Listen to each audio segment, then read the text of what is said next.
Lecture du message par Madame Chantal Barthélémy Ruiz, adjointe au maire, déléguée aux anciens combattants et aux actions mémorielles. Alors, message de M. Kader Arif, ministre délégué chargé des anciens combattants. À l'occasion de la journée nationale à la mémoire des victimes des crimes racistes et antisémites de l'État français et d'hommage aux Justes de France. Il y a 71 ans, eut lieu cet événement qui fut le drame de millions d'hommes, de femmes et d'enfants, condamnés au pire sur des critères qui étaient le reflet de la folie humaine, à l'image de cette haine qui animait les architectes de la solution finale. Tout ceci se passa dans le silence d'une Europe asservie, d'une France asservie. Dire la vérité, ce n'est pas seulement revenir sur le passé. Dire la vérité, c'est aussi se saisir du présent et se montrer intraitable avec ceux qui nourrissent le racisme et l'antisémitisme. Comme l'indiquait le 22 juillet 2012 le président de la République, il ne peut y avoir et il n'y aura pas dans la République française de mémoire perdue.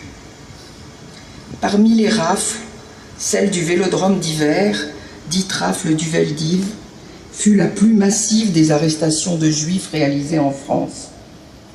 En fin de journée, le 17 juillet, leur nombre s'élevait, pour Paris et la banlieue, à 13 152, selon les chiffres de la préfecture de police.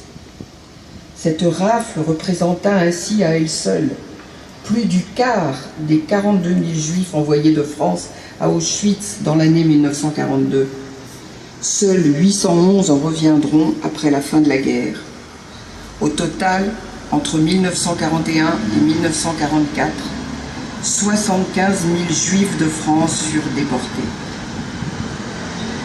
Je salue les Justes de France, ces hommes et ces femmes dont l'amour et le respect d'autrui furent plus forts que la peur et l'endoctrinement.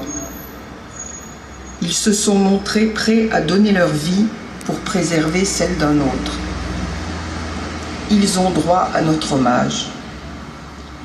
Qu'hommage soit rendu aussi à l'engagement, au courage, à l'honneur des Juifs dans la résistance, comme Denis Vernet, Raymond Aubrac, Daniel Meyer, Léo Hamon, Jean-Pierre Lévy, Joseph Epstein ou encore Georges Loinger, aujourd'hui âgé de 102 ans. Je souhaite conclure sur un message d'espoir.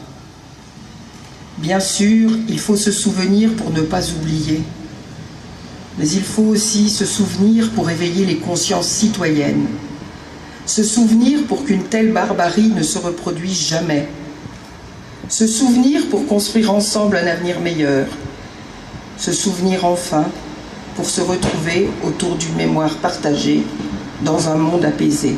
Signé Kader Arif.